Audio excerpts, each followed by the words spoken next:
Me right now is Arkansas Attorney General Leslie Rutledge. Also with us is former Keystone Pipeline worker Neil Crabtree. Great to have you both here. Thank you so much. And AG, Leslie, I want to start with you and get your reaction to what's going on with gasoline prices. You heard Jeff Flock's report.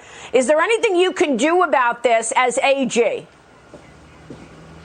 Well, thank you, Maria. And I think it's important for Americans and Arkansans to understand that high gas prices did not begin with the invasion of Ukraine. High gas prices began with the election of Joe Biden.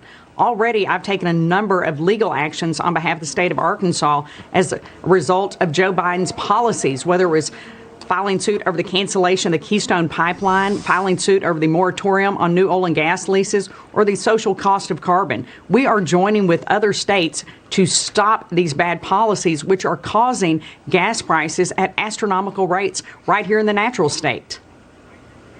Yeah, and we know that while Joe Biden is trying to blame everything on Putin, the American people are aware of Joe Biden's war with American oil. On his first day in office, he canceled a key permit for the Keystone XL pipeline, citing environmental concerns.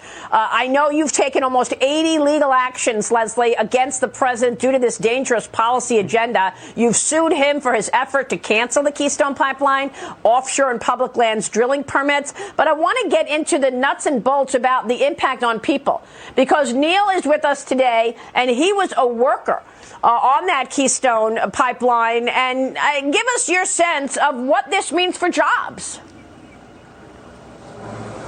Well, it's not looking good right now. You know, the administration, they came in from day one with the attitude that oil and gas use in this country was on the decline, when in fact that's totally the opposite. You know, the demand is going up. The administration's only answer to it is, you know, buy an electric vehicle. And I know the Democratic Party loves spending money this country doesn't have, but I can't treat my personal finances in that same manner. I can't go out and buy an EV. I can't afford one, don't have much use for one even if I did. And it's like you're being forced into electric vehicles or pay higher prices, you know. And if I write a check for money I don't have, I go to jail. Right. And Neil, you were one of thousands of workers laid off due to that cancellation of the XL pipeline. The Biden administration has said that the laid off fossil fuel workers should look for green energy jobs. So tell me about that. Have you been looking for a green energy job, Neil? What's your experience navigating an industry being crushed by the president's policies? Well, the men and women in this industry, we're not lazy. We're going to get out and find something to put food on the table. It's the fact that we're not being able to work in the industry that we chose, you know, that provides us with our health care and our insurance. But we're not lazy. We're going to find work. It's just sad that we can't be working to help Americans lower these fuel costs. That is really extraordinary. And AG Rutledge, thanks for your leadership on this, because we're hearing Neil's story and how he was affected.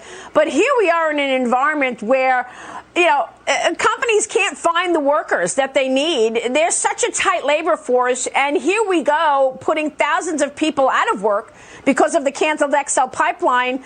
AG Rutledge, what else can you do from your standpoint? You're on the front lines of pushing back on this bad policy agenda. Well, as you noted, Maria, we've already taken over 80 legal actions against the Biden administration. It's folks like my friend Neil and his coworkers that are out of work and their families are hurting. But families are hurting across Arkansas and America with this inflation. It's the bad policies of this administration that we've got to stop. That's why we're taking these legal actions. When we look at the cost of used cars going up 42%, gasoline going up 38%, that impacts every single American family.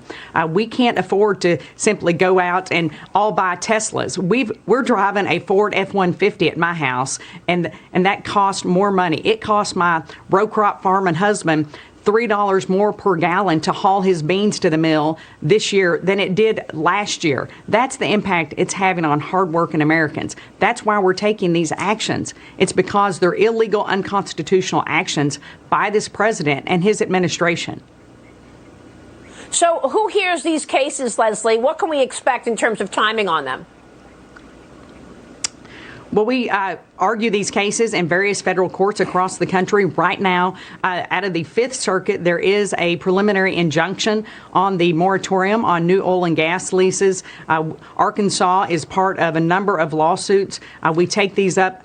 Eventually, they will most likely be heard by the U.S. Supreme Court because of the impact that these cases have. We have a coalition of states from Louisiana, Texas, Alabama, others across the country who've joined with Arkansas in these efforts. Yeah, I mean, Neil, we've seen all of these efforts and how Leslie Rutledge is leading on this issue. What about you and your prospects? Do you need to get trained in green energy jobs? Are you going to need to invest in new training in order to get a job in what Joe Biden is telling you to do? Get a job in green energy? No, I'm not going to invest in new training because I'm smart enough to know that oil and gas is still going to play a part in this country's future. We just got to let the American public know that what the White House is putting out about their policies don't have nothing to do with what we're seeing is totally wrong. I've been in the industry for a lot of years, and it's liberal Democratic lawmakers and the judges they appoint that are holding things up like infrastructure with oil and gas. When they say the Keystone Pipeline wouldn't have helped because it wouldn't have been finished yet, well, to tell you the truth, that pipeline should have been built back in 2012, and it's Democratic lawmakers who are keeping projects like this from moving forward. So I'm going to keep fighting for American oil and gas. All right, and we will keep telling your story. Neil Crabtree, thanks very much for being here. AG Leslie Rutledge, we appreciate you and your time and your leadership. Please come back soon. Thanks very much to you both. Thank you, Maria. Thank you.